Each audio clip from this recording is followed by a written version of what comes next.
Elizabeth. Obanla Elizabeth Aborajebi. Obanla Elizabeth Aborajebi. The more you put on my picture on your page and they send it to me, wallahi mi ò ní put picture ti ẹnìkan, I will be coming out for you. Yes, I am here, Yorubawuyi lórúkọ mi, the one and only Akalolu of Yoruba nation, the one and only Ajato of Yoruba nation. Elizabeth Obanla Aborajebi ọwọ́ òtórí tó máa gbé kò ní dá fún ẹ, bring it on. Wallahi billahi le si lawa mo fadukan Ọlọ́ba mo fi búra fún ẹ. Èmi ò kì í ṣe mama Isa board tó ń bú tí wọ́n pa eti. Mi ṣe Abike Jagaban tó ń bú. Mi ṣe prophetess Olúborí tó ń bú. Bring it on. Ìwọ ìyàwó ẹlẹ́sẹ̀ gbé koko wọlé. Olóṣì. Ẹlẹ́sẹ̀ gbé koko wa. Ẹ bá mi hashtag Obanla Elizabeth ẹ ní Yorùbá wí pé mo ti bọ́ta fún ẹ. When you post me I come out for you. O ti ṣí èrè. O ń ṣí. O sanwin, o ja wèrè. O dey follow you dey play. You dey craze ni. Elizabeth ẹ bá mi tag ẹ. Gbogbo ẹ̀yin tẹ́ lọ comment abẹ́ show ẹ. Ibi tó ti ṣépè fún yàrá ìyá ẹ. Ìyá ẹ ni mo sọ. Ibi tó ti ṣépè fún yàrá ìyá ẹ. Gbogbo ẹ̀yin tẹ́ comment sábẹ́ ẹ bá pín nínú èpè yẹn. Bí láìlẹ̀sí. Ẹ káwọ́ sórí báyìí fẹsẹ̀ jọlẹ̀. Ẹ béèrè lọ́wọ́ ẹlẹ́dàá ìgbà Ọlọ́run o ta lẹ́ṣẹ̀. Súnmọ́ bí láìlẹ̀sí láwà. Mo fi kábàkẹ́rí mo fi búra. Àdàbí tí bá ṣe kíní. Yàtọ̀ sí wípé kí mẹ̀kúnnù kó rí ẹwọ́ jẹun nìkan ló kù. Elizabeth Obanla bring it on. O ní jẹ tán. Mi ò sí ẹgbẹ́ fracas yín àmọ́ ìyálà ìyá ẹ̀. O lè lé mi kó lórí íńtánẹ́ẹ̀tì. Fún ìyálà ìyá ò lè lé mi. Láìpẹ́ ò ń ṣí èrè. Ó ń sínwín ni. Àwọn onífẹ́ máa halẹ̀ mọ́. Wallahi bring it on. Lọ sí everywhere. O ko mo na pa àwọn tí mo gbé Island, mo gbé Mainland. Lọ gbo àwọn story mi kan lọ gbé jáde. Wallahi giran ni mi. Abo ń ṣí èrè. Àwọn tá gbé ghetto. O la ko ri e ti yi. O ko ghetto ni mi. See these eyes. Nothing they shame am. They craze ni. They swear that's your mama. Abo ń ṣí. Bring it on. Gbogbo ẹ̀yin tẹ́ bá sọ pé tẹ́ comment sábẹ́ comment ẹ fẹ́ gbọ́ ẹ bá mi gé mi bí gbogbo ẹ̀yin tẹ́ comment sábẹ́ ibi tó ti ṣépè tẹ́ ṣe àmì wallahi ẹ sunkún lórí ọmọ abẹ́ ti ṣí èrè ta ló bá yín sọ talent tó bá yín sọ ẹ bá sínwín wọgbó ni ẹ jẹ ìyà oníyà bí láìlẹ̀sí ẹ jẹ ìyà oníyà ẹ tún wá mú package lọ lé fáwọn ọmọ yín ta ló bá yín sọ Obanla kò ní dá fún ẹ ó wà lọ́gùn state bá l'Abẹ́òkúta ṣé ogun bọ̀ tó bá ti ń bọ̀ ṣé ogun bọ̀ l'Abẹ́òkúta tó bá ti ń bọ̀ ó máa ṣorí burúkú tó fẹ́ sínwín ni ta ló ń bẹ sọ èmi ló fẹ́ ra lẹ̀ mọ́ tó bá post mi ní ẹ̀kan mi ní post picture ẹ̀ máa bọ́ta máa ṣe show fún ẹni olóṣì olóbò kíkan ọkọ ẹ̀ dóòbù ẹ̀ ó contest fún city ó lose which kind woman you be ẹlẹ́sẹ̀ gbé koko wọlé ẹlẹ́sẹ̀ jágoríko tífútífù aláwọn lílọ bẹ́tẹ̀ ẹlẹ́sẹ̀ koríko àwọn mi tó lọ ìtí máa fi pe Ọlọ́run ọba àwọn lílọ ni Mósè fi ń bá Ọlọ́run ọba sọ̀rọ̀ ó dàbí pé wọn ò sọ fún ẹ wípé ànábì tó ń rí Ọlọ́run bá sọ̀rọ̀ face to face wọ́n ní ànábì Musa ni you know why tó pé kálòlò I am blessed. Ẹ̀yin ju Elédùmarè ni mi everything on tí wò mí tán tí gbójú mi ò kì í ṣe white tí pé white and black kọ́ lélẹ́yìí tí ẹ máa yẹ ni Elizabeth bí láìlẹ̀sí mo búra fún ẹni tí ẹ máa rún mọ́ mi lọ́wọ́ ni àwọn lílọ́ nìkan lórí ó dà pé wọn ò sọ fún ẹ béèrè kí àwọn àfáà àwọn pásítọ̀ ẹ kí wọ́n béèrè kó sọ fún wọn kí wọ́n béèrè pé ta ni ànábì tó máa ń rí Ọlọ́run face to face tó máa ń bá Ọlọ́run bá sọ̀rọ̀ face to face wọ́n á sọ fún ẹ pé Musa ni wọ́n á ní kó bẹ́ẹ̀ bèrè pé kí ló yẹ tí Musa fi ń bá Ọlọ́run sọ̀rọ̀ face to face wọ́n á tó pa wọ́n ẹ lọ ni I am blessed Ọlọ́run pa wọ́n mi lọ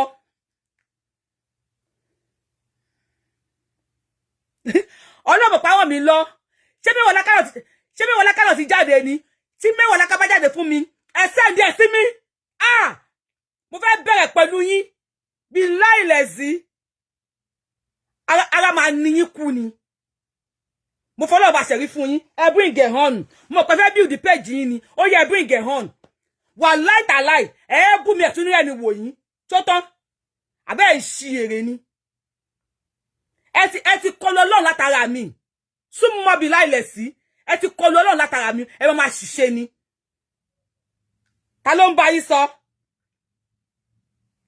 ta lẹ́ni tó ń bá yín sọ ẹ̀yin ẹ bá Ọlọ́run ọba jà lọ́wọ́lọ́wọ́ yìí ẹ ń bá Ọlọ́run ọba jà baba God máa kọjú ìjà sí yín súnmọ́ bí láìlẹ̀sí láwà àwọn ẹyin tó dọ̀wọ̀ níjọ́ kìíní àná ìwọ wọn lọ ni èmi ò lóògùn àmúmọ̀lẹ́ tó ń jọ Ọlọ́run ọba kábíyèsí tó ń gbénú mi Obanla bring it on. Bring it on. Wá kó ẹ tó bá sàmì lórí page ẹ wá kó bá. Ẹ tó bá rajà lọ́wọ́ ẹ wá kó bá. Bí láìlẹ̀ sí la wà. Ọlọ́run ló ń ṣe. Lọ bí tí mo gbé ọkọ sọ fún ẹ. Mo gbá iladi, mo gbé meladi, mo gbá mukoko, mo gbé musim everywhere ni mo gbé. Lọ béèrè. Lọ síbẹ̀ kó lọ béèrè. Àwọn ẹni tó dọ̀wọ́ ńjọ́ kìíní àná. Ìwọ wọn padà lọ ni. Èmi ò ní ìkọ̀kan. I am one of the ẹyinjú Elédùmarè. Lọ bèrè lọ́wọ́ àwọn ó wà ní tó lọ dìbò nísìn. Bèrè bọ̀. Kí wọ́n ṣàlàyé fún ẹ. Wípé àwọn kan wà tọ́lọ́run ṣàlẹ̀ ṣà. Bí Musa ṣe burú tó yẹ kálọ̀ lò tó. Tí àwọn Musa ṣe lọ́ tó. Tí Musa ṣe ní Musa ànábì Musa alayhi salatu Moses. Kí máa pè ní Moses kó lè bá ayé yín. Bí Moses ṣe burú tó. Bí àwọn Moses ṣe lọ́ tó. Bí Moses ṣe jẹ́ alágídí èèyàn tó bí Moses ṣe spoye ṣe tó súnmọ́ bí láìlẹ̀sí láwà Kórà Dátánì Ábúráhámù wọ́n dájú kọ Mósè Ọlọ́run kílẹ̀ lánàá kó gbé wọn mì wọ́n dájú kọ Mósè Ọlọ́run ní ilẹ̀ ó yà lánàá kó gbé wọn mì Ọlọ́run tó dá Musa tó dá Muhammad bẹ́ẹ̀ ni mo sọ fún ẹ Ọlọ́run tó dá Yusufu ní arẹwà wàláhì ló dá Musa ní aláwọ̀ lílọ ìgbádùn tí Musa tí Yusuf jẹ lára Ọlọ́run ọba èyí tí Musa jẹ dọ́bùdọ́bù ni sọ fún àwọn pásítọ̀ ẹ ní kó ṣàlàyé fún ẹ nípa Moses èmi wá kìí ṣe Moses o ilẹ̀ ìlérí yẹn máa débẹ̀ inshallah bí kúdírà tùláì ní àṣẹ Elédùmarè lórúkọ Jésù Kristi lórúkọ bàbá lórúkọ ọmọ lórúkọ Ọlọ́run ẹ̀mí mímọ́ mo máa débẹ̀ àṣẹ ilẹ̀ ọ̀gẹ́rẹ́ afọkọ́rẹ́ yẹrí alápòrè táráyé pẹ̀lú alápòkà ó máa débẹ̀ bẹ́ẹ̀ ni mo sọ fún ẹ ta ló ń bẹ sọ ta ló ń bẹ fà ta ló ń bẹ sọ ta ló ń bẹ fà Ọbanla ta bá rí ẹni kẹ́ni tó bá support ẹ wọ́n á lulẹ̀ tí ọkọ ẹ bá dùn ẹ tó bá mọ ẹ̀dọ́ tó bá ṣiṣẹ́ alulẹ̀ lórí ẹ̀ ta ló ń bá ẹ̀fà Ọlọ́run ló ń bọ́jà kì í ṣe mí ó fẹ́ build the page ẹ ó ṣe pẹ̀lẹ́pẹ̀lẹ́ ó ṣe ní pẹ̀lẹ́kùsù àwọn tí wọ́n ń wò mí yìí tí wọ́n jẹ́ fans ẹ kàn gbé fídíò kan lọ gbé fún ẹ kó sọ pé kó wọ́n nu ẹ kó ṣe pẹ̀lẹ́pẹ̀lẹ́ àní èmi sọ fún ẹsẹ́ lára àwọn tí wọ́n comment lábẹ́ post mi lábẹ́ picture mi tó gbé sórí page ẹ lára àwọn tí wọ́n comment ńbẹ̀ láàrin ẹni sí ìjọ mẹ́ta súnmọ́ bí láìlẹ̀sí láwà mo fi kábọ̀ ọlọ́ba mo fi búra ìjọ tí mo wá sáyé tí mi mọ̀ mo fi búra ìjọ tí mo lọ tí mi ò mọ̀ mo fi búra fún ẹ tó bá lè máa pọ̀ wọ́n lẹ́yìn kọ̀ọ̀kan bí wọ́n ṣàlàyé fẹ́ pé kankan lọ àwọn bí wọ́n máa pọ̀ wọ́n lẹ́yìn kọ̀ọ̀kan wọ́n ṣàlàyé fẹ́ pé nǹkan kọlu àwọn Ọlọ́run ló ń ṣe ṣòro bóyá èèyàn ni only touch not my anointed and do my prophet no harm àyàfi àdàbí tó bá pé mo ṣe Yorùbá nation kìíní kan lórí pé anything tayọ pé kí mẹ̀kúnnù kí wọ́n yé sunkún lókù tayọ pé kí mẹ̀kúnnù yé dààmú lókù tayọ pé kí mẹ̀kúnnù kẹyẹ fìyà jẹ mẹ̀kúnnù lókù ẹ wá ń lérí a máa pa yín ni a máa ṣe kíní àwọn wọlé máa pa ọmọdé tó ń lérí ni pé tó ń bá dàgbà orí ẹyẹlé ló máa jẹ orí ẹyẹlé ò ní jó dàgbà Elizabeth ṣọ́ ara ẹ gbogbo igi kọ́ ló nígbà máa ń gùn ṣọ́ ara Elizabeth èmi àti ẹ ti máa pàdé kóòtù àmọ́ títí tí ìgbẹ́jọ́ ẹ̀ tó máa fi délẹ̀ tó máa fi sáàfù ẹ àjọ máa sáàfù ara wa lórí Facebook tí ìgbẹ́jọ́ ẹ̀ tó máa fi délẹ̀ tó máa fi sáàfù ẹ ní pépà àjọ máa sáàfù ara wa lórí Facebook mo fọlọ́ bá búra fún ẹ tí o bá comment sábẹ́ tó bá post picture mi tí o bá comment so negative sórí ẹ I am saying this gbangba wálé ni mo ti ń sọ yìí láàrin lọ́tọ́ comment ṣe tíjọ́ méje tí kò bá bà kó sọ pé Ọlọ́run ò sí láyé ẹ̀ mọ́ who dey play with you who dey follow you dey play you dey craze ni o sin abo jawere ni ẹ máa wá story go and find my story ohun tí mo ṣe téèyàn kọ́kọ́ ò tí ṣe rí ò tí ṣẹlẹ̀ mi ò anything tó bá pé gbà pé mo ṣe tẹ́lẹ̀ mi ò tí ṣe rí kò tí ṣẹlẹ̀ Obanla kó tó kúrò níbi tó lọ ti lọ dìbò yẹn rúbọ ṣe tutù gbẹ́bọ ṣaagun wàá mọ̀ pé ẹni tó ń jẹ́ Ògún ni Ọlọ́run Elédùmarè ohun tó ń jẹ́ Ògún ni pé kí ẹ̀rẹ́ tó ń sunkún kò wọ́n tó fi rẹ́rìn àwọn èèyàn ń sunkún Obanla Elizabeth mo fi àṣẹ gbogbo ẹni tó ń sunkún lẹ́ni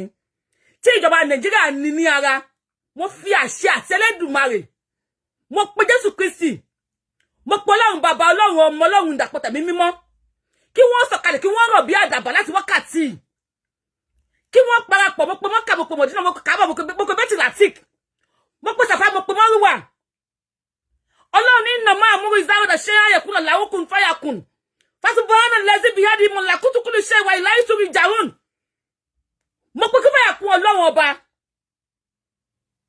mo wá pe gbogbo tí ń jẹ́ ilẹ̀ ọ̀gẹ́dẹ́ àfọ́kọ́ yẹrẹ alápò rẹ̀ tí ń pè alápò kà mo pe ilẹ̀ mo pe àwọn ìyá mi ọ̀pá kí ọ̀làkẹ́ lágogo dẹ àwọn ají máa jẹ nǹkan tó léegun àwọn arẹwà obìnrin òjijì fi àwọn gbaṣọ máa kànlẹ̀ mo pe ẹgbẹ́ ayé mo pe ẹgbẹ́ ọ̀run mo pe mèrè ayé mo pe mèrè ọ̀run Elizabeth wàá kọ nǹkan lọ́wájú Ọlọ́run ọba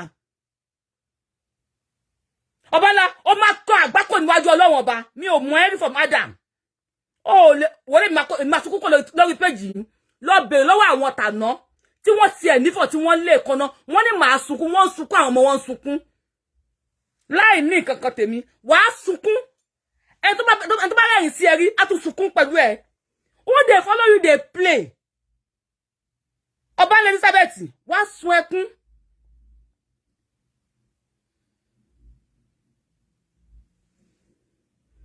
àmì àṣẹ Èdùmàrè ẹ bá mi sọ pé gbogbo tó bá ti perí mi láburú wo Elizabeth igbe rárá lára máa ń ké wọlẹ̀ gbogbo ẹnikẹ́ni tó bá ti porúkọ mi Yorubawuyi ní aburú igbe rárá lára máa ń ké wọlẹ̀ ẹ máa ké gbẹrọkú ni àdàbí àyàfi tí n bá mọ̀ yín rẹ̀ tí wọ́n bá ń fa ẹni tìrì àdàbí àyàfi tí ebi ò bá máa para lókù Elizabeth Obanla you dey find am o you go get am o Obanla you dey find am o you go get am o if you continue with me be lieless olóṣèlú tó bá campaign fún atúlulẹ̀ ó dey follow you dey play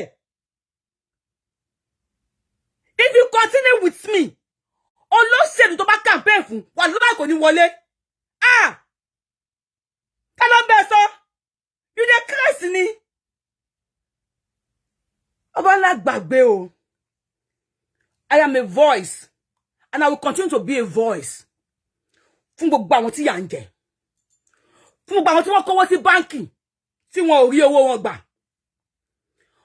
Elizabeth I will continue to be the voice fún àwọn graduate tí wọ́n jáde school tí wọ́n ò ríṣẹ́ I will continue to be the voice fún gbogbo àwọn èèyàn pátá ẹ ṣe pẹ̀lú stars ten fún mi ọwọ́ yá máa lọ sókè yá mi Monsuratu I will continue to be the voice fún gbogbo àwọn èèyàn pátá tí wọ́n lóyún sínú tí wọ́n ò rí free medical care I will continue to be the voice fún gbogbo àwọn tí wọ́n bímọ tí ìyá tí ò rí oúnjẹ jẹ dépò tí oyún ẹ máa ṣẹ I will continue to be the voice fún àwọn tí wọ́n fẹ́ ṣe operation fún tàbí tí wọ́n ní àrùn kan àbí kejì tí wọ́n wá sórí Facebook wá tọrọ bárà fún gbogbo ọmọ ṣiṣẹ́ tí wọ́n rí ọwọ́ tìbẹ̀nu tí wọ́n padà di oníbárà I will continue to be the voice for the voiceless tó bá wá dárí sọ mí tó bá wá dárí sọ mí Elizabeth ó ní jẹ tán o alẹ́ mi sọ pé tó bá comment sórí sábẹ́ comment ẹsẹ̀ wọn kó àgbákò tó bá gbé picture mi sábẹ́ sórí kíní ẹ̀ lọ́gbọ̀ àwọn tí wọ́n comment sábẹ́ kíní ẹ̀ bí wọ́n pé wọ́n láàrin 7 days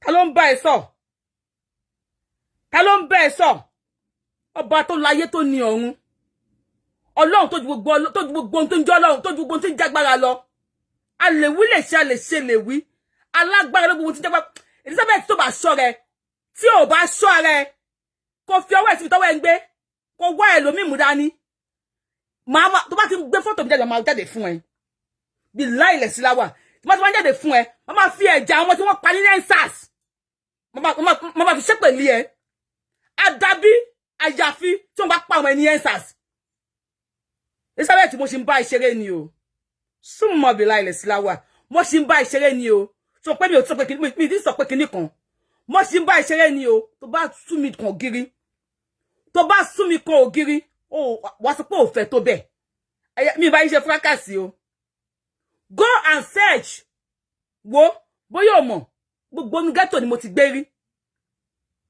kò síbi tí mi ò tí gbé rí so go and search lọ́wọ́ fọ́tò ìyá mi gbé síta fọ́tò bàbá mi gbé síta I no dey care this one na ghetto face we dey care we no dey care in the ghetto where we dey we no dey care o this eyes no dey we no dey susu we dey follow you dey play you dey craze na be you dey mad ni tí wọlé ẹni tẹ́ bá ti wọlé máa pa àwọn èèyàn ni tẹ́ bá ti wọlé ẹ máa pa yín ni máa pa àwọn èèyàn can you imagine ó dẹ̀ bí ọmọ tiẹ̀ ìbò tẹ́ẹ̀dì lánàá ò mọyẹ mi tó sọnù ni ó mọyẹ àwọn ọ̀dọ́ tẹ́ sọ di area boys ó mọyẹ àwọn tó sọnù ni ó mọyẹ àwọn tí àwọn tẹ́ sọ di area boys tẹ́ sọ di thug tí wọ́n ní life wọn láti live ẹ̀dẹ̀ sọ wọ́n di thug tí wọ́n lọ jápò tí ìbògbò ó mọyẹ obìnrin tó wọnú ilé tó sọ ẹkún lójú pé mo fẹ́ dìbò wọn ò jẹ́ kí n dìbò báyìí ló bá ṣe rí fún yín ó mọyẹ tó ṣépè fún wọn ni gbogbo èèyàn kọ́ ló máa ń fi àfọ̀ṣẹ ba ẹnu ṣépè àwa tí àwọn bá wa bá lọ báyìí nínú gbogbo àwọn kí ló kọ ẹ gbogbo àwọn ànábì Ọlọ́run ọba bí Christian ló pe rẹ̀ lọ bèrè wọn á ṣàlàyé fún ẹ lọ bèrè ìyàtọ̀ Moses ànábì Muhammad sallallahu alaihi wasallam wọn pariwo ànábì Muhammad o lọ bèrè tán Mose lórí ẹ̀ lọ bèrè tán bí o ti tọ́nà ti gbé Musa Musa ni àwọn tí Musa ṣe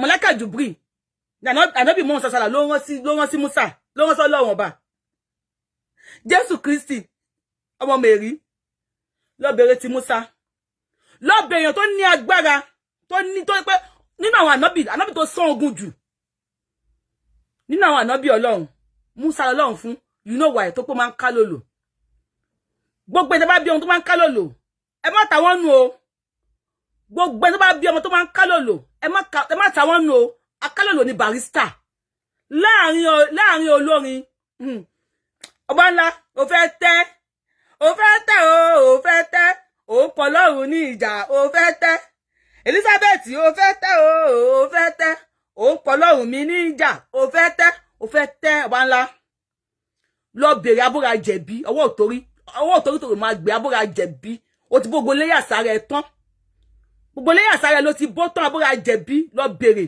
ẹ wo orí bó ṣe rí fẹ́ gbéwú kò dá kò ṣáájò obìnrin tó pa lórí ọlọ́pọ́n lórí tó máa gbé ọwọ́ òtórí lọ bèrè nínú gbogbo olórin ọ̀kín lọ́bẹ̀ yẹ kò sí ọlọ́jọ́ ọ̀kín ẹ̀ta ló máa ń tà kọ́mọ ẹranko tó kù tó tà tí Barrister bá rí rìlísì kẹsẹ̀tì báyìí ẹ jẹ́ kí n rí kọ́mẹ̀ntì tí Barrister bá mi Agbájélọ́lá tó bá rìlísì kẹsẹ̀tì báyìí bó jẹ́ ń kílò lòtó wọn ò bí ẹ̀dà wàá sẹ́ńpẹ́ fún ni wàá yẹ kó ta kẹsẹ̀tì tiẹ̀ tán ni àwọn tó rí lára mi nìyẹn Barrister Agbájélọ́lá ó rí ọpọlọ ni èyàn ò ní kálòlò kọ́lọ̀ máa fún ní extra ọpọlọ èyàn ò ní pa lórí kọ́lọ̀ máa fún ní irùngbọ̀n Ọlọ́run kì í ṣèkà tẹ́ bá bí ọmọ tó ń kálòlò ẹ lọ wo ọpọlọ ẹ̀ tẹ́ bá bí ọmọ aláwọ̀ lílo Oni taitongi ẹ lọ wò láàrin àwọn ẹgbẹ́ ó máa yàtọ̀ ṣáá ni.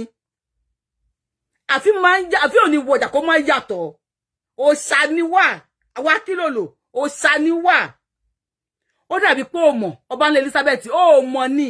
Àní mo tún sọ báyìí pé tí n bá comment sábẹ́ ṣú ẹ̀ tó wá bú mi, akọ àgbákò. Billahi lezi kò kí ń ṣe ogun. Ọlọ́run ló ń ṣe. Mo ṣe ó ti gbọ́ láàrin olówó ẹ̀mùké o Mọ́ṣúdì ó dìgbà o láàrin àwọn olówó Abíọ́lá Mọ́ṣúdì Ọ̀kínlọ́lá jẹ́ ẹyẹ o wá hàn bó ṣe rí Ọ̀kínlọ́lá jẹ́ ẹyẹ táwọn Abíọ́lá bá ń búramúramù ìyálà ìyá yín ẹ gbọ́dọ̀ dúró láàrin olówó Mọ́ṣúdì ni láàrin àwọn magician Professor Pella ò lẹ́gbẹ́ o ó mọ anything àkàndá tó ju àkàndá lọ àkàndá tó ju àfin lọ ó ní akálòlò àkàndá tó ju àfin ẹni òṣà ẹni òrìṣàdá tó ju akálòlò lọ ò sí lọ bèrè dáadáa. Professor Wale Soyinka o nínú àwọn professor Wale Soyinka ò lẹ́gbẹ́ ìran àwọn akálòlò nìyẹn.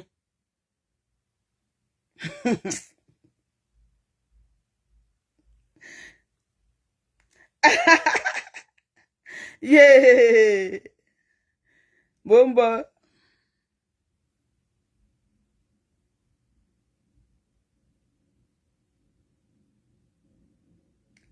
Anna Olowolaye sọ pé, sorry I do watch your program, but I don't really know your stand or where you belong to.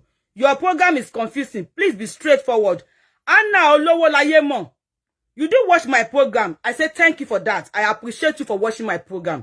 You said you don't know my stand. You just want to know my stand. My stand is kí gbogbo ọ̀dọ́ tí wọ́n ka ìwé, kí wọ́n rí iṣẹ́, kí wọ́n lè ṣe àlùbáríkà, kán yé sọ wọ́n di thug. That is my stand. My stand is kí wọ́n kọ́ public school fún àwọn ọmọ tálíkà. Ayé Awólọ́wọ̀ yìí máa ti dá Awólọ́wọ̀ nínú ẹgbẹ́ òṣèlú. Oh, mọ̀ wípé akálò làlá Awólọ́wọ̀ náà. Ayé Awólọ́wọ̀ yìí máa ti dá àwa ọmọ tálákà ń sòyìnbó. Àwa ọmọ tálákà ń sòyìnbó. Ayé Awólọ́wọ̀ yìí máa ti dá olówó láyé mọ̀. That is my stand. If Awólọ́wọ̀ can make us our ọmọ tálíkà láti sòyìnbó, the government should make ọmọ tálíkà of nowadays. Olóyìnbó ni gbogbo kò ní dá fún yín. Mrs. Olówólayé mọ̀, you are not among you. Kò ní dá fún yín tó sọ pé kí ló máa dà. Why is ọmọ tálíkà wọn gbọ́dọ̀ ríwé kà? Why? Kí ni ẹ̀ṣẹ̀ ọmọ tálíkà? Ẹ̀yin wèrè tẹ́ rule wa nísìn. Most of yín ọmọ tálíkà ni yín. School Awólọ́wọ̀ lẹ lọ. Why tí àwọn ọmọ ti sìn? Tí àwọn bàbá àti ìyá wọn gbọ́dọ̀ máa jìyà. Mr. Ayo Alao, God bless you. Oya máa lọ sókè. Láti kàwé. Mrs. Olówólayé mọ̀, àbí Mrs. Olówólayé mọ̀. My stand is kí àwọn èèyàn kówó sí báǹkì kí wọ́n rówó wọn gbà. My stand is kí wèrè Obanla yìí kó má kó ọmọ tiẹ̀ sí Canada. Ọmọ ẹ̀wọ̀n l'Amẹ́ríkà wà ní Canada. Wọ́n gba benefits. Yet she keep on praising this government. Why ta sọ fún pé nǹkan tó ń ṣe ò dáa? Wọ́n tẹ́ ń ṣe ò dáa. Ẹ̀tún tẹ́ ń ṣe, ẹ̀tún lù ṣe. That is just my stand. That is just my stand. Locust house. Lẹ́yìn àwọn bàbá Awólọ́wọ̀, lẹ́yìn àwọn Jákàndé. Kì í ṣe owó Nàìjíríà náà fi locust house nígbà yẹn. Àwọn wèrè tí wọ́n rule wa yìí nísìn, àwọn ìyá àwọn bàbá wọn, wọ́n benefit nínú locust house. That is my stand. My stand is Nigerians. I want a nation, a country, where a child of nobody will be able to become somebody without knowing anybody. We don't need godfatherism. àwọn èèyàn ò ní godfatherism láti jẹ́yàn nínú ayé. That is my stand.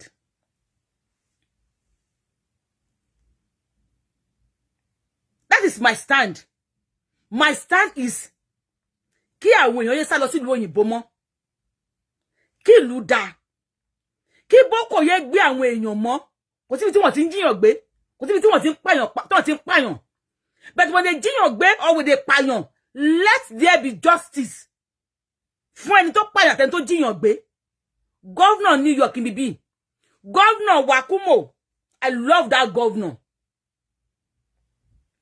Wọ́n ní kó bọ́lẹ̀ lórí àpèrè. Ó bọ́lẹ̀. Kí ló ṣe? Obìnrin mẹ́fà jáde pé ó fọwọ́ kan àwọn níbi táwọn ò like. Kò bá wọn sùn o. Ẹnìkan ló hàn gìhun, ó wá pẹ́ kìhun lọ́rùn. Ó ní bó ṣe máa ń kíyàn nìyẹn. Upon the evidences tí Governor Kumo gbé jáde. Governor New York pé òun kò máa ń kíyàn bẹ́ẹ̀ ni. Wọ́n ní ó tọ̀ṣì àwọn níbi táwọn ò like. Wọ́n ní kí Governor Kumo kó bọ́lẹ̀ lórí àpèrè, kó kúrò lọ́fíìsì. Ó dẹ̀ kú wọn gbẹ́ lómi síbẹ̀. I want a nation, a country where there will be justice. Where the poor people can speak up. A democratic nation. Where the youth will not come outside and say, end police brutality. And they will be shot at. Obanla Elizabeth, wá bẹ̀rù ẹ níbodè o, má bá tèmi níbodè o. Olè gbé. Obanla olè ò ní gbé o, wá bẹ̀rù ẹ níbodè o. Ẹlẹ́dàá àwọn ọmọ tí wọ́n pa ní ensas. Ṣebẹ́ ni wọ́n pààyàn. BBC, CNN, Sanwó-Olú sọ pé wọ́n pààyàn.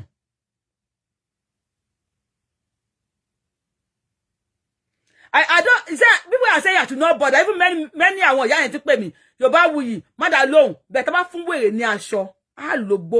Tó bá ti ń ṣépè fún mi. Obanla, mi ò ní wá síbí. Wá ṣe èpè fún ẹ nísìn. Nítorí kíní kan wà tó ń pè ní àjọ̀nú aborí dèpè nù.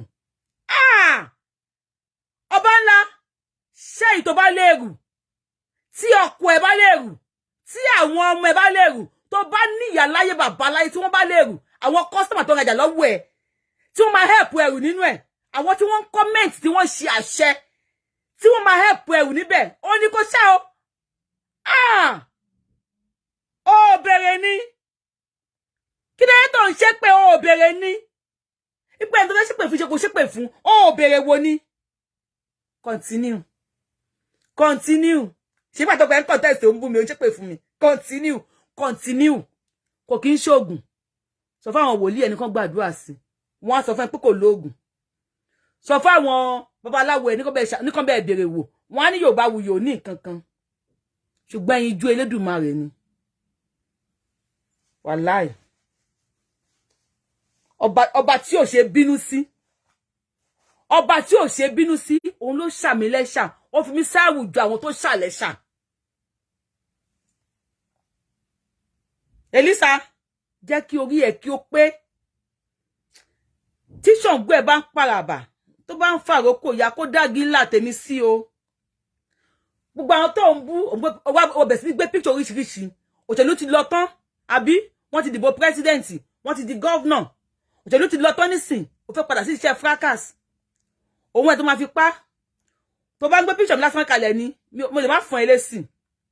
Sórí èpè tó ń fi sí. Mi dédé wá fún ẹ lésì. Mo kàn fẹ́ kó yí àwọn tí wọ́n ń support ẹ ni. Mo fẹ́ kó yí àwọn tí wọ́n súnmọ́ ẹ. Kó lè máa sọ pé Yorubawuyi dẹ̀ sọ bẹ́ẹ̀ o. Kó lè máa rán ẹ létí kí ni date ní 19 March 2023. Ìjọ́ kejì ìbò governorship election. Mi ní dépè yẹn padà fún ẹ. Gbogbo tó kọ ẹ gbogbo ẹ ni mo kà, wọ́n send ẹ sí mi. Mi ò ní dá èpè yẹn padà fún ẹ. Torí tí mo dá padà fún ẹ, á gbọ̀n lẹ̀ díẹ̀ lára ẹ. Ó fẹ́ gbọ́, wàá bá níbi tó fi sí. In 1 million fold. Wà tí èèyàn bá rẹ́rìn sí ẹ, ẹni tí mo bá dùn sí ẹ gbá kàgbákò lára ẹ. Ọlọ́run ló ń ṣe kò ń ṣe èèyàn o.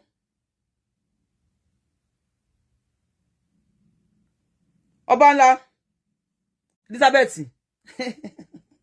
Ọlọ́run ló ń ṣe kò ń ṣe èèyàn. Ó rí mi ni, ó rí bí mo ṣe rí ni.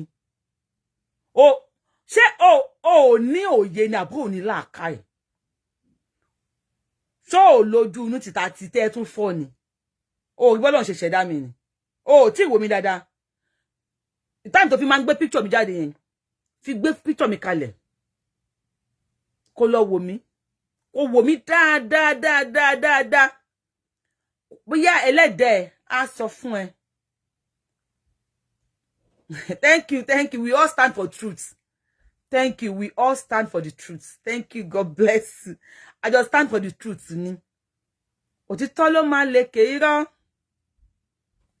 Òtítọ́ ló máa lékè irọ́. Yorubawuyi o. Mama yìí wá padà o. Òtítọ́ ló máa lékè irọ́. Yorubawuyi o. Mama yìí wá padà o. Lọ bèrè lọ gbọ́n. Yorùbá nation yín ó pariwo èmi. Wo mo tẹ̀ sí wo ìyẹn. Wo. Wọ́n á fáìlì ẹ̀ fún ẹ. Yorubawuyi ó lè. Ó wá sọ kí ni ó ń gbó lọ́wọ́ àwọn èèyàn. Èmi kò lára àwọn agitator tó ń gbó lọ́wọ́ àwọn èèyàn. Ṣíṣì ṣìngbáká níwájú lẹ́yìn mi ò gbà lọ́wọ́ any damn body. Mo tún ná tèmi fún àwọn tí government kọ̀ tí wọn ò ṣe dáadáa fún ni. People are dying. Àwọn èèyàn ń kú Nàìjíríà. Ebi ń lu àwọn èèyàn pa. Àwọn graduates ẹ̀dẹ̀dà wọn ń ṣépè fún yín. Olóṣè jóná, olópin mo jóná. You can't do bó bí ṣe wà nílé tí mo wà nísìn. Mi ò tọ́ná. Mi ò lo filter. You cannot do anything without filter. Ojú ẹ̀bẹ̀ jóná. Age 52, 50. Èmi àti ẹni sàwáwú o. Ojú ẹ̀bẹ̀ mọ́mọ́ wọ̀ láti bùbá ni tó mọ̀ pé láti bá ló wọ̀. Èmi àti ẹni sàwáwú o. Ẹgbẹ́jọ ni mi àti ẹ o. Oboye jóná. Jẹ́ kí tún wọ̀ ṣòkòtò àtẹ̀wé sìn. Kí tún. Thank you for appreciating me. And you don't appreciate me. God bless you.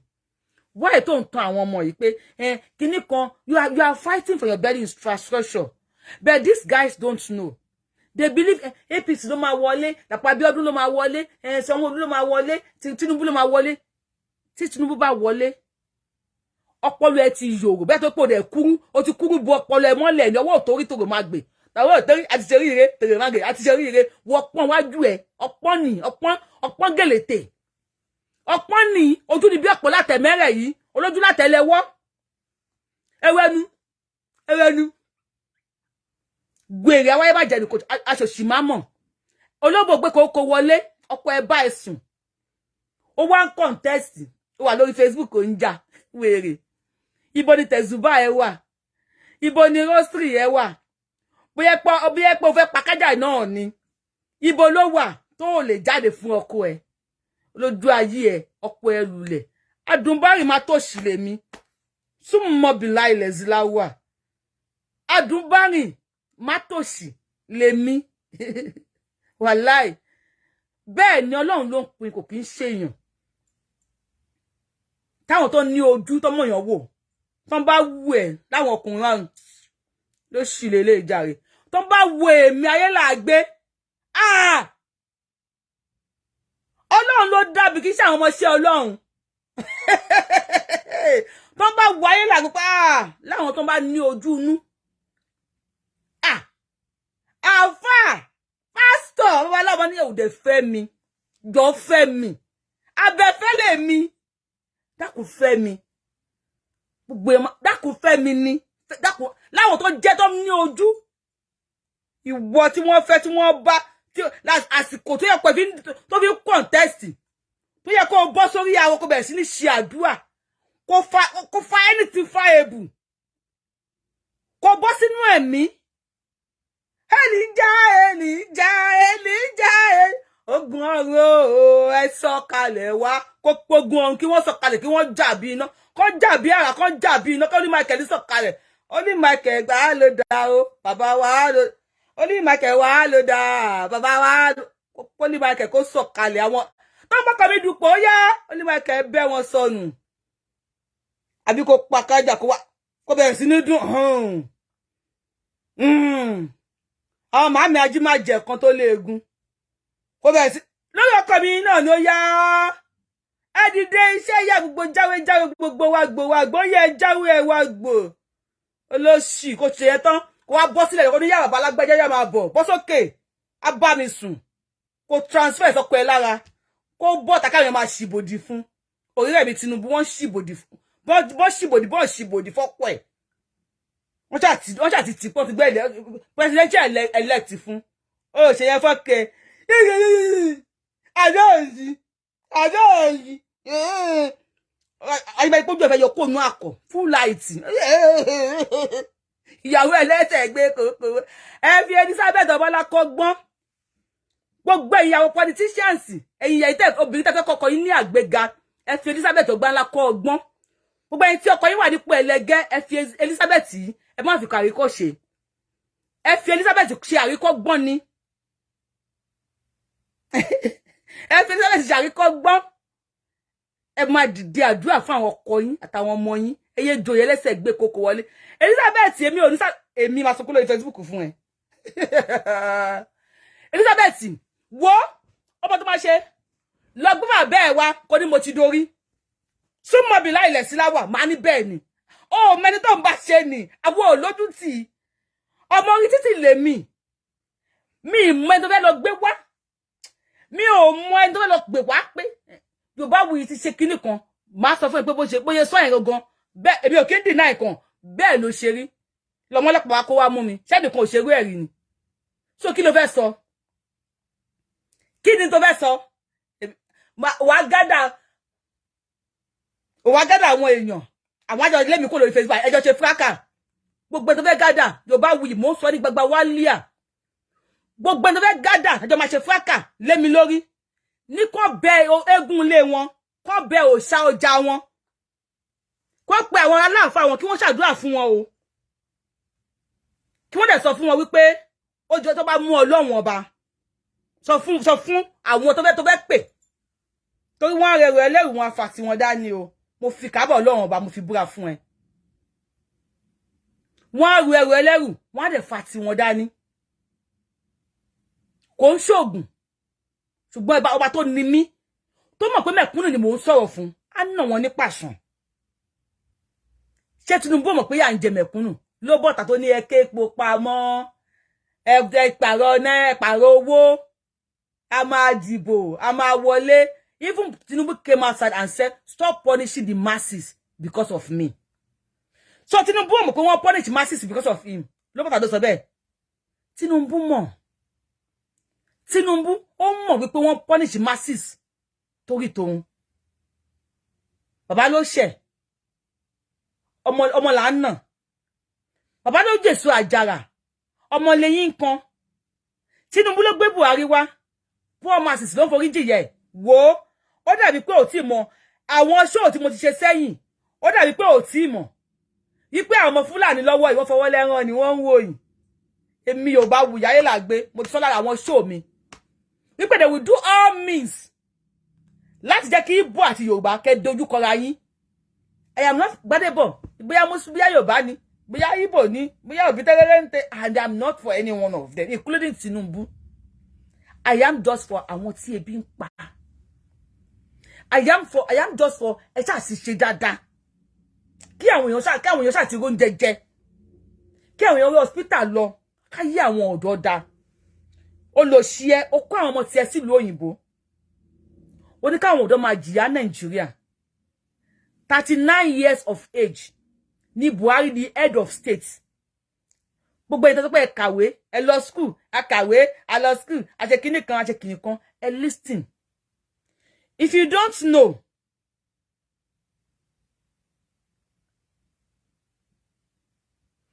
don't know ẹ kàwé ẹ lọ school ẹ kéwú ẹ ṣe gbogbo ẹ mọ̀ kankan ẹ lọ bẹ̀rẹ̀ pé ọmọ ọdún mélòó ni Ọbásanjọ́ ló bẹ̀rẹ̀ sí ló di head of state head of Nigeria olórí Nigeria pátápátá ẹ lọ bẹ̀rẹ̀ 39 years old 39 years old ara àwọn tí wọ́n ń jí ballot box gbé ọmọ 45 years old wà lára wọn tí ẹ ti báyé wọn jẹ́ ìṣẹ̀dá wọn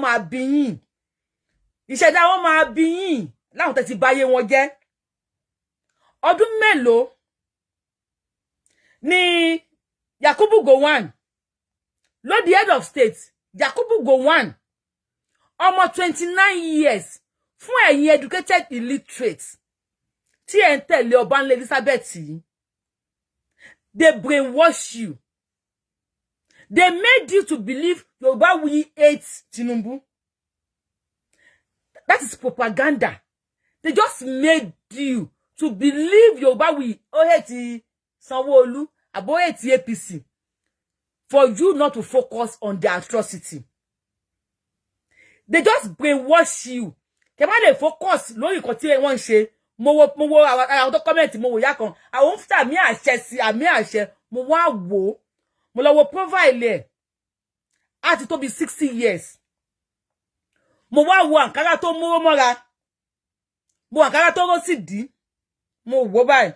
Ẹ̀rín wá pa mí. This woman will be almost 60 years.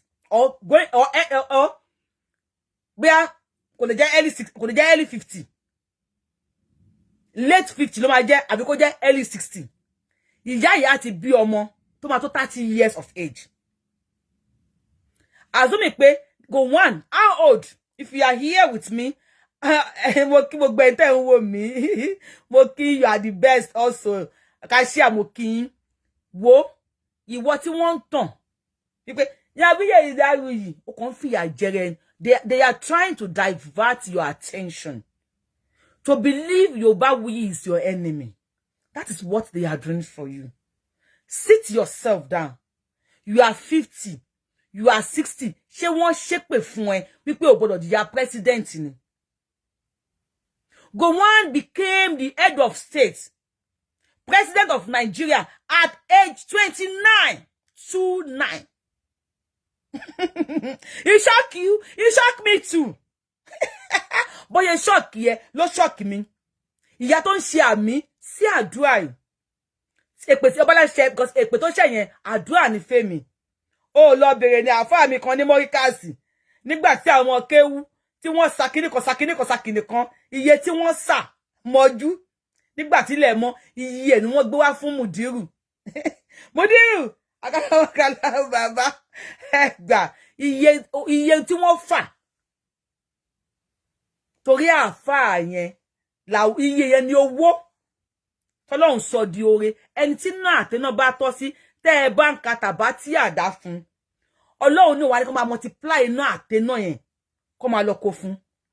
Ẹni tí tàbá tí àdá bá lè tọ́ sí tó máa ń ka iná àtẹná fún. Ọlọ́run tàbá tí àdá yẹn òun ayé kó máa gbóná kó máa lọ gbé fún. Ìwọ tó ń wò mí tó jọ̀dọ̀. They brainwash you. Yorubawuyi ọmọ aláwọ̀ yìí lẹ́yìn ó hate Tinubu. You are hate Tinubu. Ọ̀dẹ̀ ni ẹ́. Wọ́n ò fẹ́ kó rí atrocity. Wọ́n ò fẹ́ kó rí atrocity tí wọ́n commit. Wọ́n ò fẹ́ kó mọ̀ wípé ní age tó wà yẹn, how old ni Tinubu?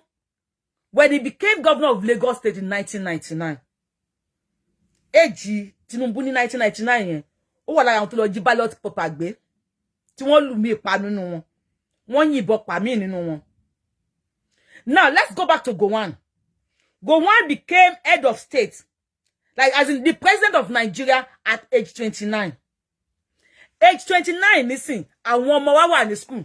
Àwọn ọmọ tèmi ò sí ńbẹ̀, but I call them àwọn ọmọ wa because I love the youth. Wọ́n wà ní school, tí asun strike, tí wọn ò rí léèwé lọ. Ọmọ age 29, ìwọ ìyá tó ń bá wọn ṣàmì sí ìpè tó ń ṣẹ́. Ìjọ́ wo ló fẹ́ jẹ wọn mọ́? Ṣé wọ́n ṣẹ́ ìpè fún ẹ pé ìwọ ò gbọdọ̀ di ya governor ni? No, mama mi ìbínú sí yín. Ẹ̀wẹ̀ wọ́n bínú sí mi ìbínú àmì tẹ́ ṣe yẹn. Mo kàn fẹ́ wá là yín lójú ni pé ṣé wọ́n fi ṣe yín ni pé ẹ gbọdọ̀ di ya president. Wọ́n sọ pé ẹ gbọdọ̀ jẹ wọn mọ́. Ẹ dẹ̀ rí ègún yẹn ré. Pé gbogbo ẹnikẹ́ni tó bá ní mi ò ní jẹ wọn mọ́. Báyìí ni kó rí fún ẹ ré pè yẹn ré. Tó bá ti ń ṣépè fún Yorubawuyi. Ẹ má bá wọn ṣẹ́ èpè. Ẹ máa kọ síbẹ̀ wípé àdàbí àdá fún Yorubawuyi. O tẹ́ bá ti ṣépè fún Yorubawuyi. Ẹ má bá wọn sọ pé àmì o kí náà Ọlọ́run má jòyìn tọmọtọmọ. Ẹ má sọ wípé iṣẹ́ ọwọ́ Yorubawuyi á sọ Yorubawuyi lẹ́san lórí tó ń ṣe yìí. Tẹ́ bá sọ pé Yorubawuyi kíni kan máa ṣe ẹ má ṣàmì o kápá kó má bá ṣàwọn ọmọ yín o. Ẹ kò máa sọ pé gbogbo tí Yorubawuyi ń jà fún. Kó ẹ bọ́ sí o. Láàárọ̀ lọ́sàn lóru ẹni gbogbo bí Yorubawuyi wo tó ń sọ tó ń jà fún Ọlọ́run bá wa fi sọ ní ẹ̀san.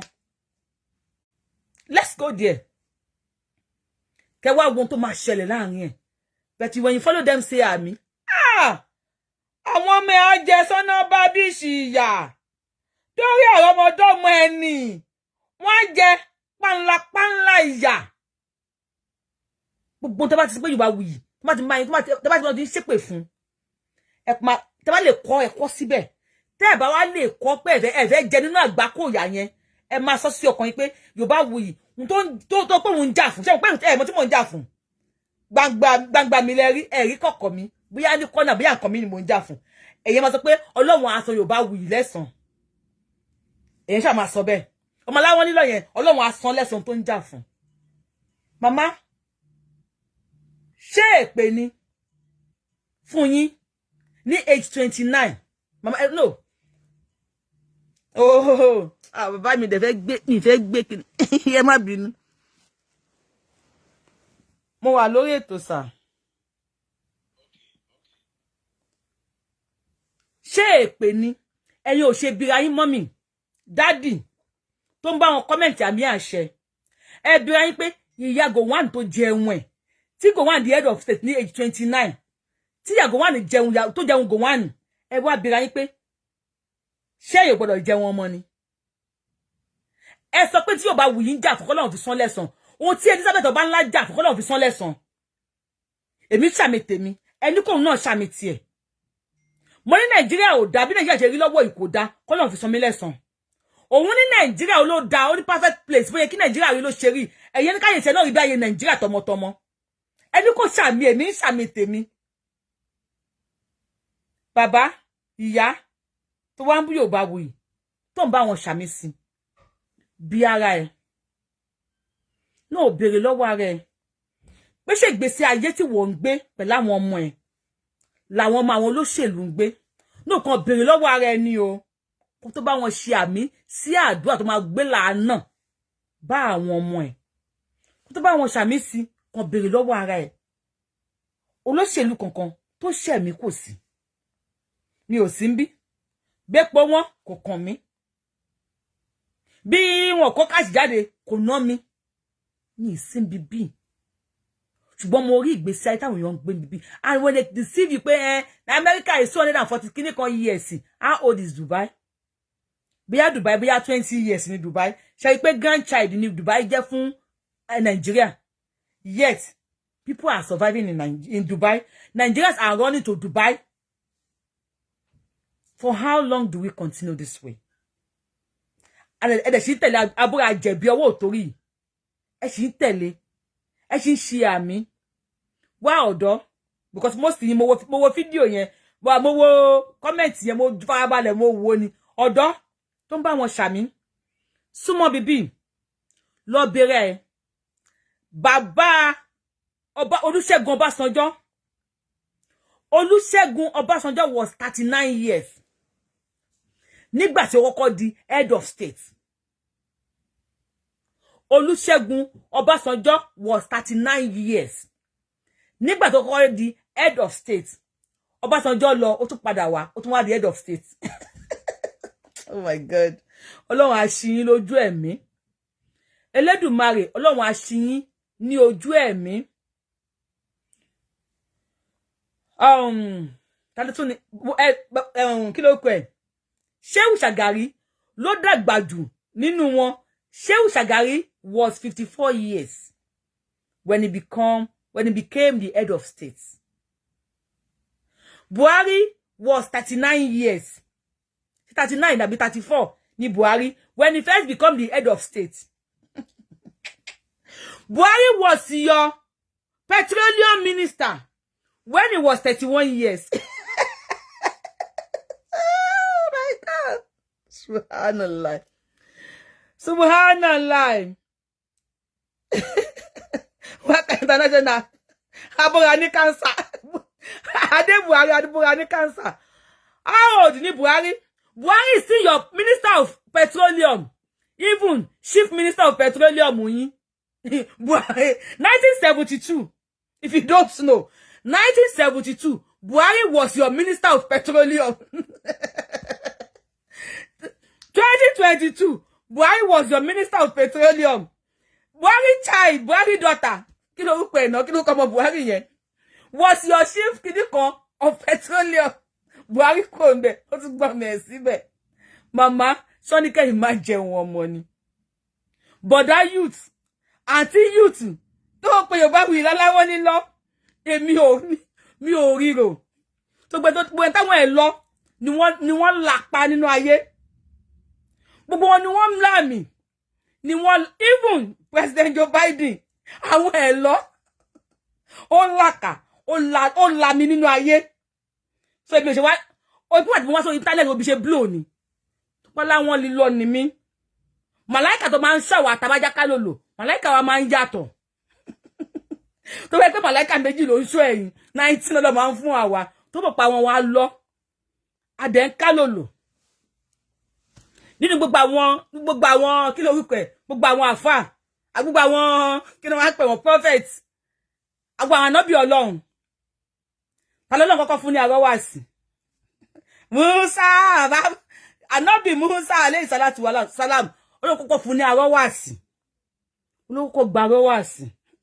How old was Mfewo Buhari when he became second in command?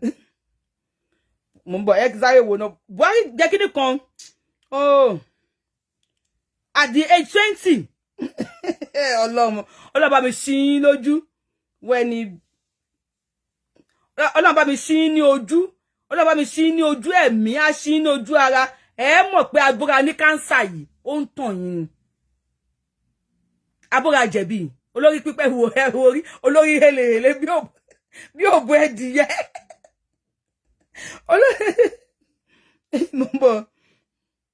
olórí helehele bí òbò ẹdìyẹ kọ olórí bí òbò musu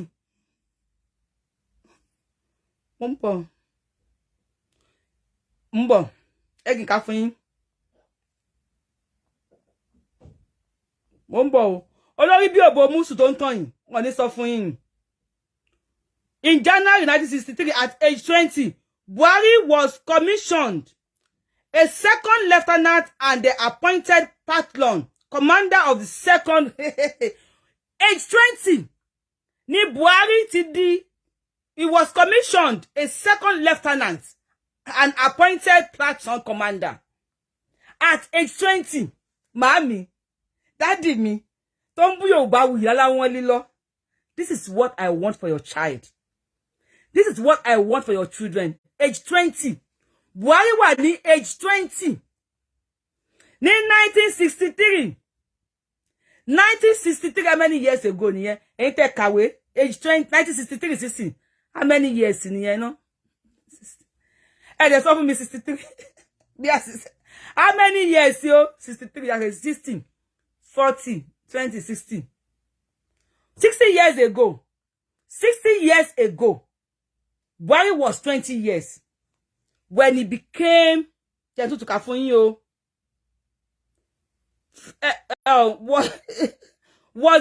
was commissioned a second lieutenant. Second lieutenant ni Buhari ni ọmọ 20 years ni Buhari ti di second lieutenant tó ti ń jẹ owó yín bọ̀. Eléèpé rẹ̀ ni Adebuhari. En tó yẹ kele ló kò pa. Ẹ̀yin ìyá bóyá ẹ̀gbọ́n ni bóyá ẹ ní làákàyè ni. Bóyá ẹ gbàdúrà káwọn ọmọ tí yín náà ṣe rere ni. Ní ẹ ṣe làákàyè pé tí mo ń bá yín sọ. It's not about aláwọn nílọ ẹni kíni. It's not about that. I don't care whatever you call me. I don't care. Èmi ò kí n ṣe tọ́rọ̀ máa ń dùn. I don't care about it. Ebirayin Buhari second lieutenant. Ọmọ 20 years nísìn. Ó wà ní secondary school. Kò tí jáde school strike. School strike. 1963 ni Buhari ti ń jẹ owó yín. Second lieutenant, then the minister of petroleum. Up to date, Buhari is still your minister of petroleum at the age 80. Ẹnìkan wá pè Adebuhari. Ó wá lóhùn ó ṣàdúrà lóhùn ìṣépè fún Yorubawuyi. 1963 to 2023 60 years. 60 years, God bless you. So 60 years ago, ni Buhari ti di lieutenant commandant ní Nigeria. And he became minister of petroleum. And after 60 years, you see your president and minister of petroleum. We come about alone Adebuhari. What does he yanga? You are still following her. Mama, Baba, think about your children. Ojo ti yin ti ndale. Ayé yín ti gbó, ẹ̀yin ti gbó.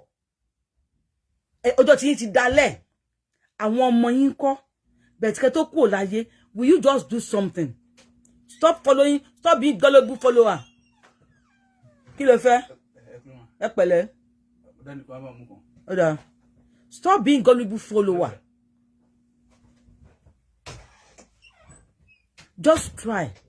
Try.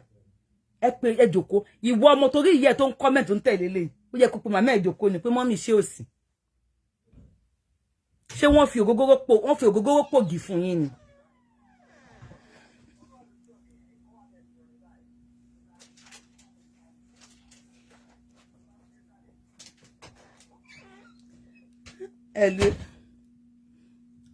Eléyìí ni bolo kọ sí náà. Èmi náà sadu tí mo gbé fún yín ó ní I don't believe in Yoruba online. If you want to help Nigeria, come to Nigeria. How about all the legends here? All the legends hero. Ẹ má bú kí lorúkọ ẹ̀ náà. Alabi Sodiq combo ẹ̀rù náà orúkọ èèyàn combo.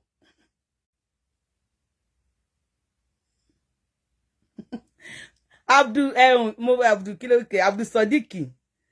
Sodiq combo. Somebody has decided a madness about Yoruba nation. Abdul Sodiq is combo. I watch you. You said I should come back to Nigeria if I want to help Nigeria because I am not coming. Mr. Gbenga Owolabi came from America. Boy, gentlemen, mini. Abdul Sodiq. Abdul Sodiq. Sodiq combo. Alabi Sodiq combo. Bi combo na bi combo ni abi ko abi whatever to wa kan. Lo sorry Google Mr. Gbenga Owolabi neighbor wa ní American bibi. Boy ṣe ń tẹ̀lé mi ni àbí o go dada lọ Google. This is not a lie. Go and search Mr. Owolabi Gbenga Owolabi. He came down from America. He worked 35 years in America. 35 years. Ó kó owó, ó kó lọ sí Nigeria.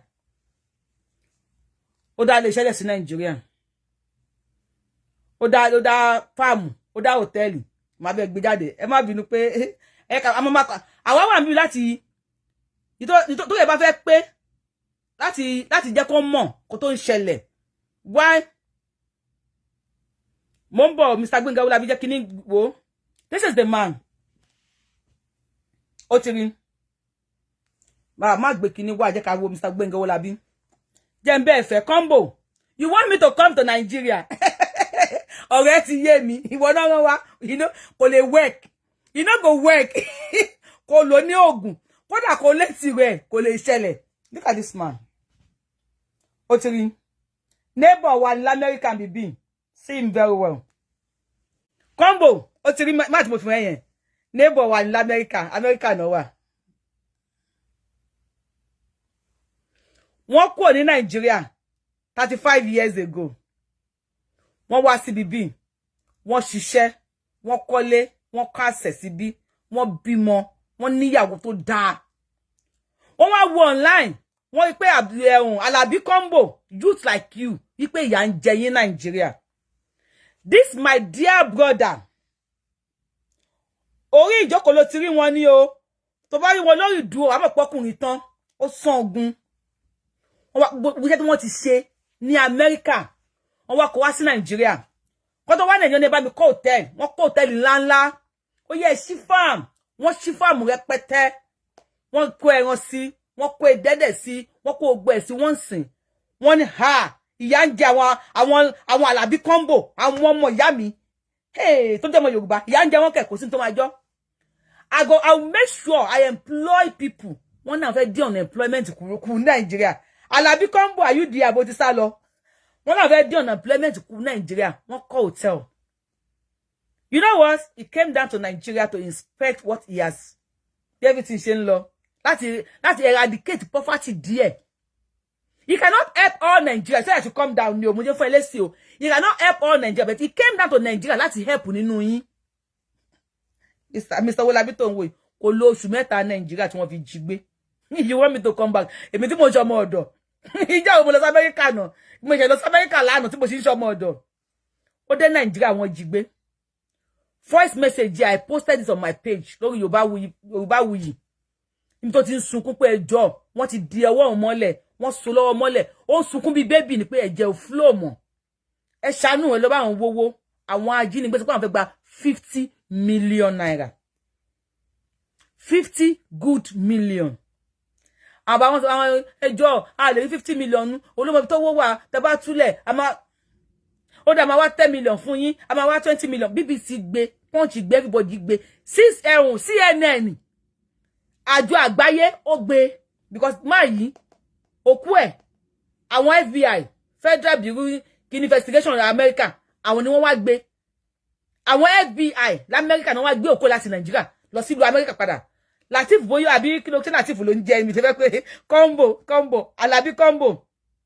You say you believe me, but don't believe me. Let me finish with the story. There's no but. You want me to come down to Nigeria? I am telling you as an example. If I'm your mother or I'm your sister, will you tell me to come back to Nigeria with this situation? Wọ́n wá jí gbé lóòótọ́ kò síbi tí wọ́n ti lè jíyàn gbé. Wọ́n wá sọ fún àwọn family pé àwọn náà máa mú 20 million wá, you no go better for you. Àwọn ní àmì. Ẹ tó fẹ́ fún 20 million, ó ní no go better for your family. Àwọn ní àmì. One if that 50 million to bá dín 1 naira, one will go kill him for this man. No. This man not call for this man again. Tomorrow, if you not bring 50 million, no, this man me go kill him for this man. Àwọn family gbé bí 20 million, àbí 30 million. Ni wọ́n gbé lọ fún wọn nínú igbó. Combo, ṣá family ní 30 million. Tó bá kon sọ mi sókè kon la mi mọ́lẹ̀ mi pé 5 million. Mi ò lówó lákàntì. Mo bá tí mo rí náà mo fi ń ṣàánú.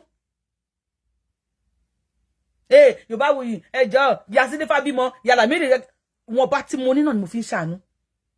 Ó pé mi ò láṣọ lọ́rùn, tó pé mi ò lówó lákàntì. Tó mo ní ìgbàgbọ́ pé mi ò ní kú kí n gbówó lọ sọ́run. That is my belief. That is where I'm different for Obanla olójú dúdú, olójú jíjóná. Mi ò lówó tó fẹ́ fi ra cream. Mo believe pé àníyàn wọ́n bá ti mo bá lè ṣe káwọn èèyàn ṣáà ti ẹ̀ jẹun. Ṣé kèmi àti wọ́n jọ jẹun yìí? Ká kàn jẹun ká yó, tó lóko ni ká kọ́lé ká kàsẹ̀. Kí kọ́lé ogún kí ra mọ́tò ẹgbàfà. Ìhà kan ni máa fi lélẹ̀. Ohun tẹ́mi fi yàtọ̀ sí Obanla abọ́ra jẹ̀bi ni yó. Abọ́ra ní cancer. Different tó láàrin mi àti wọn, àárín mi àti ẹnìyẹn. He was took to the bush. Bàtọ́ tó máa lọ gbé ọmọ ọlọ́mọ Rachel tó ń bá ṣiṣẹ́ nítorí pé asu strike. Ọmọ ẹni kò ń lọ ọ́zù. Kò lọ ọ́zù kò lọ ṣàṣẹ́wó. Kò lọ ọ́zù kò lọ lu jìbìtì kò lọ ṣe yahoo. Ó ní kò máa lọ ṣiṣẹ́ lóòtẹ́ẹ̀lì. Ó tún wá ń ṣiṣẹ́. Ìjọ́ tí wọ́n wọ hòtẹ́ẹ̀lì yẹn. Wọ́n kọ́kọ́ pa àwọn tó wà lẹ́nu ọ̀nà. Wọ́n wá gbé bàbá aláyé àti Rachel lọ. Owó tí àwọn family yẹn wá rí gádà. Eré náà pé wọ́n kò lọ fún wọn nugbó. Ó fẹ́ gbọ́. Máa yìí lẹ́yìn tí wọ́n fi ìbọn pa tí wọ́n yìn níbọn àti wọ́n pa Rachel ọmọọṣẹ́ secretary ẹ̀. Wọ́n tún wá ṣá wọn ní àdá. Tó bá tiẹ̀ ní àpájí sọ wọn ní jí. Wọ́n tún wá ṣá wọn ní àdá. Lẹ́yìn tó gba ransom tó pé ó dín ní 50 million. Is that a country? When we talk of Yoruba nation, when we get our nation, a mọ ẹni tó ń wọlé, a mọ ẹni tó ń jáde. A mọ ìyàtọ̀. Ó ní wo mi àti pé Yorùbá lélẹ̀. A mọ ẹni tó ń wọlé, a mọ ẹni tó ń jáde. Lẹ́yìn tí wọ́n pa máa yìí tán, tán gbowó tán pa máa yìí tán.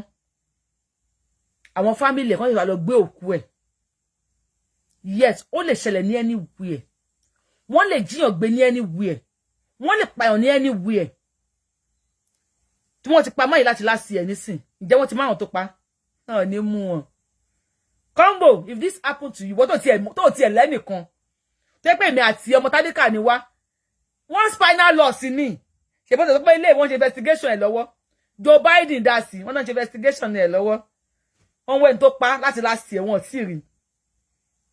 Bóyá ló mọ̀ pé 60 billion ní Ọbásanjọ́ àtàtíkù ni wọ́n dé mọ́lẹ̀. Ṣé billion àbí trillion ní 2005 fún owó kámẹ́rà àti iná. That same Atiku they could have boju. What she want contest for presidency. As Atiku will still be ruling you. Don't want to contest. I want to rule you know my. You think Nigeria will be good? How? When? How? Why? Who will make it good?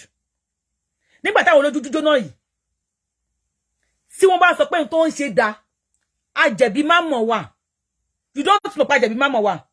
Àwọn mi wà tó máa jẹ̀bi pa mo dẹ̀ jẹ̀bi nǹkan tí mo ṣe yo. Ẹlòmíì jẹ̀bi ṣùgbọ́n kò mọ̀ ko òun jẹ̀bi. Sanwó-Olú ẹlẹ́kejì sọ tó gbóná mọ́, wọ́n lọ sí church. Ó lọ gba ice cream ní títì. Ó lọ ń kí àwọn èèyàn ní títì.